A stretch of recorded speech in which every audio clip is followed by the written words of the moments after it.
नमस्कार। आपकी खबर यूट्यूब न्यूज चैनल के इस अंक में आपका स्वागत है। मैं हूं विवेकानंद उपाध्याय।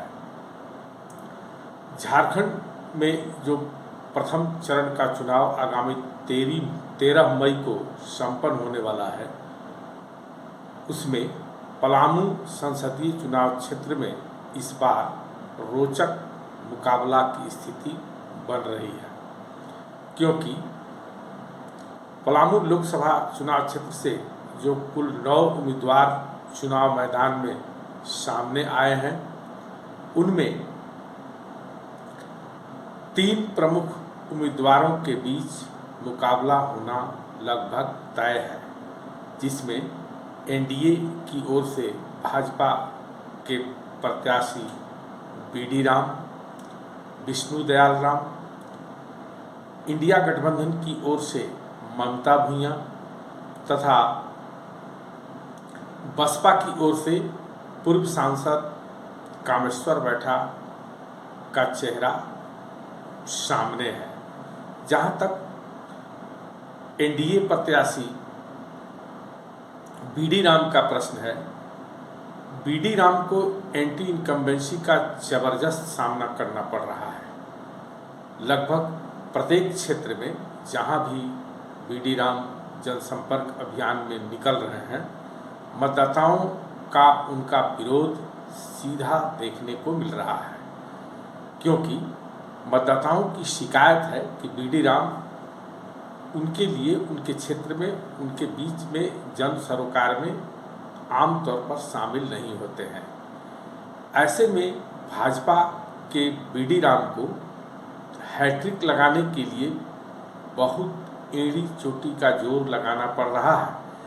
हालत यह है कि भाजपा के बड़े बड़े नेता चुनाव कैंपेन में यहाँ पहुँच रहे हैं, मगर जिस इलाके में भाजपा के नेताओं के सामने बीडी राम का चेहरा दिख रहा है, वहाँ पर मतदाताओं का सीधा विरोध है। वोट देने वाले लोग भी यह कहने में पीछे नहीं रह रहे हैं कि बीडी राम के नाम पर नहीं, बल्कि मोदी के नाम पर वे लोग वोट दे रहे हैं।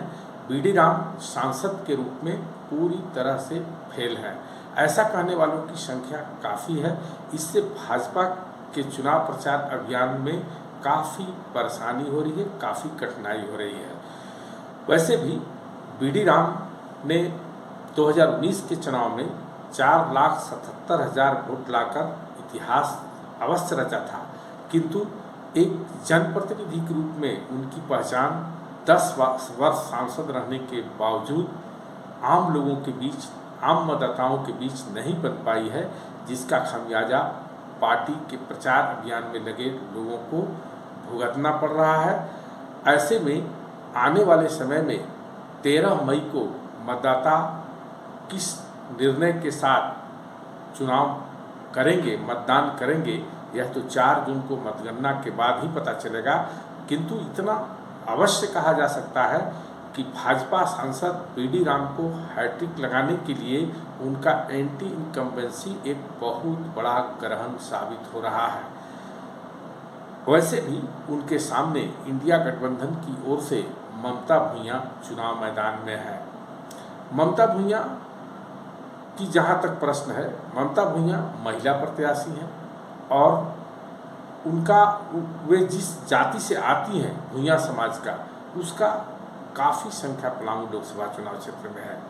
ऐसे में ममता भूंइया जिस प्रकार से अभी चुनाव मैदान में जनसंपर्क अभियान में दिख रही हैं, इसमें कहीं दो राय नहीं है कि इस बार का मुकाबला भले ही चुनाव मैदान में कामेश्वर बैठा त्रिकोण बनाने का प्रयास करने, लेकिन लगभग आमने सामने का ही होता दिख रहा है। तात्पर्य कि भाजपा के प्रत्याशी, एनडीए के प्रत्याशी बीडी राम के सामने ममता भूंइया जबरदस्त चुनौती देती नजर आ रही हैं।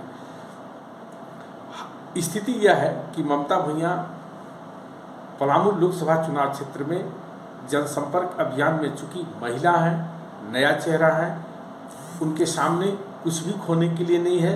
जहाँ भी जा रही हैं अपनी पहचान वो कायम कर रही हैं। ऐसे में ममता भूंइया की चर्चा तेजी से आगे बढ़ रहा है। शुरुआती दौर में ऐसा लगता था कि एनडीए प्रत्याशी बीडी राम के लिए पलामू लोकसभा चुनाव बड़ा आसान होगा, किंतु जिस प्रकार से ममता भूंइया का जनसंपर्क अभियान शुरू करते ही ग्राफ बढ़ रहा है, उससे ऐसा लगता है कि पलामू लोकसभा चुनाव क्षेत्र में ममता भूंइया बनाम बीडी राम तात्पर्य कि एनडीए बनाम इंडिया गठबंधन के बीच जोरदार टक्कर हो सकती है। एज किसको मिलेगा अभी काफ़ी वक्त है, इसमें इसका इंतजार करना होगा, लेकिन जब जिस रफ्तार में इंडिया गठबंधन की प्रत्याशी ममता भूंइया की चर्चा सामने आ रही है, उसमें यह कहना कहीं से भी गलत नहीं होगा कि ममता भूंइया भी एक मजबूत उम्मीदवार के रूप में चुनाव मैदान में दिख रही हैं। रही बात त्रिकोण बनाने का प्रश्न जो कामेश्वर बैठा का है, कामेश्वर बैठा नक्सली पृष्ठभूमि के नेता हैं और वे 2009 में जेएमएम के सिंबल पर एक बार चुनाव जीतकर लोगों को हैरत में डाल दिए थे, किंतु तब का कामेश्वर बैठा और आज के कामेश्वर बैठा में आसमान जमीन का अंतर है। कामेश्वर बैठा का वह जो चमत्कारी चेहरा था, वह जो कामेश्वर बैठा का चमत्कारी स्वरूप था, इस चुनाव में अभी तक नहीं दिखा है।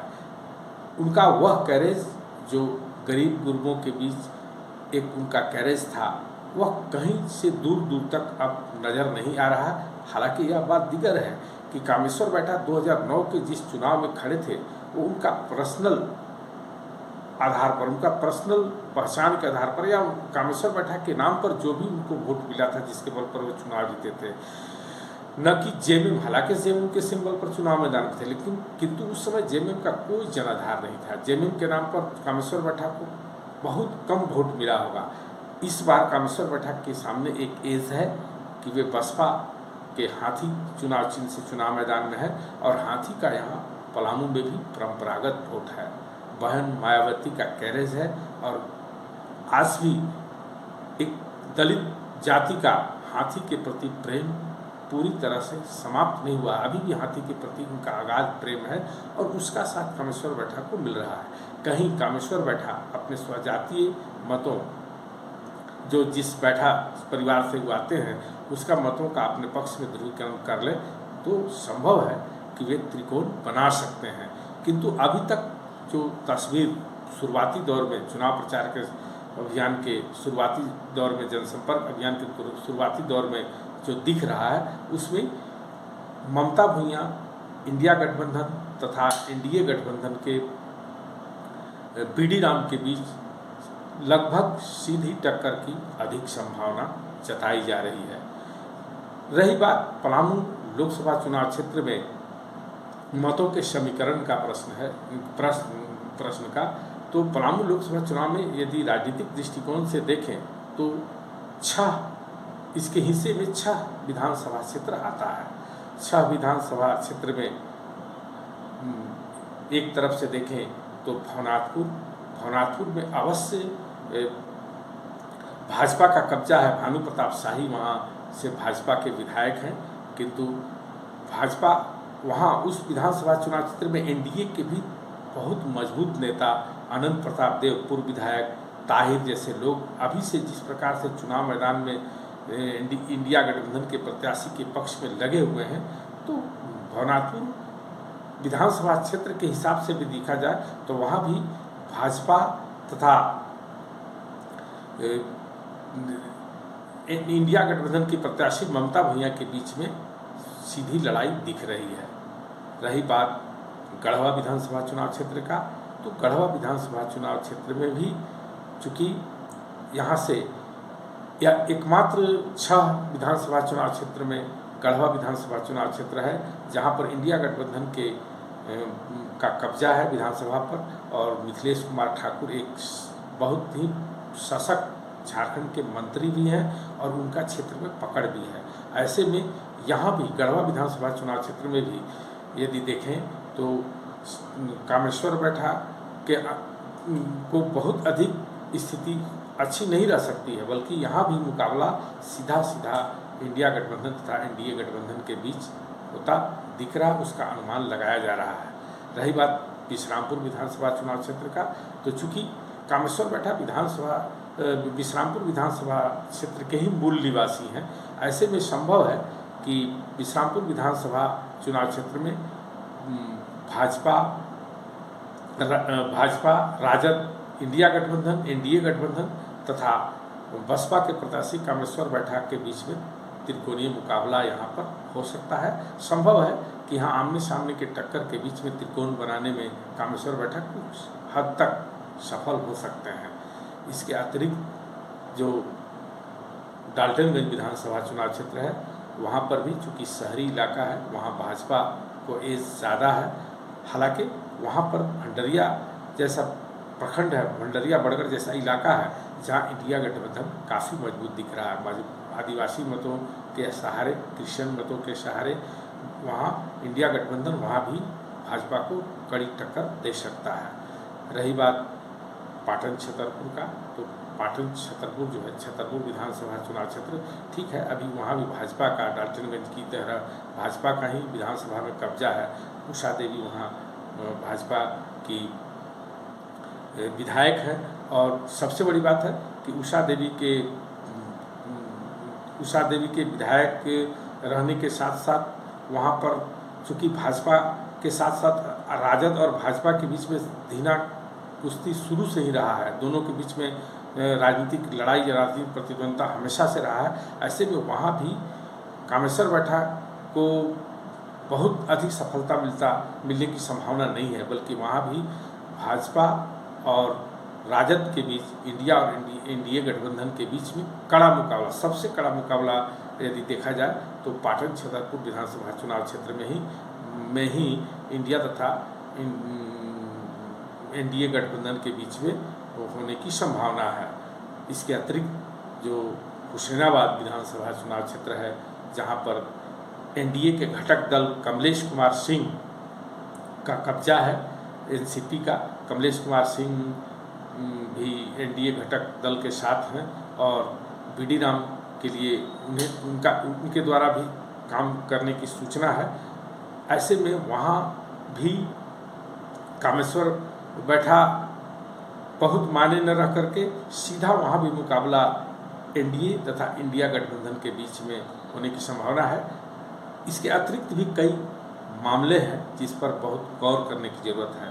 जहाँ तक एनडीए गठबंधन का प्रश्न है, एनडीए गठबंधन के सामने सबसे बड़ी बात है कि उसका जो ट्रेडिशनल वोट है, अति पिछड़ों का वोट है, ब्राह्मण का वोट है, बनिया व्यवसायी वर्ग का वोट है, ये वोट यदि एनडीए के लिए एक मजबूत पक्ष, शहरी इलाके में उसका मजबूत पकड़ माना जाता है। यदि यह मजबूत पक्ष है तो इंडिया गठबंधन के लिए भी बहुत मजबूत पक्ष है कि यहाँ उन्हें अल्पसंख्यक मुस्लिम और यादव जो माई समीकरण है उसका मजबूत जनाधार इंडिया गठबंधन प्रत्याशी ममता भूया के पक्ष में खड़ा दिख रहा है। इसके अतिरिक्त उनका स्वजातीय वोट, भूया समाज का वोट जो बड़ा वोट है, यदि यह तीनों वोट बैंक जिस हिसाब से तेज़ी से ममता भूया की ओर गोलबंद होता दिख रहा है, यदि इसी तरह से इंटैक्ट रहा तो पलामू लोकसभा चुनाव क्षेत्र में पूरी संभावना है कि इंडिया तथा एनडीए गठबंधन के बीच कड़ा मुकाबला हो सकता है। आज के इस अंक में बस इतना ही। हम आपसे अनुरोध है कि आप हमारे चैनल को देखें, लाइक करें, शेयर करें तथा अब तक यदि आपने हमारे चैनल को सब्सक्राइब नहीं किया है तो सब्सक्राइब करें। नमस्कार।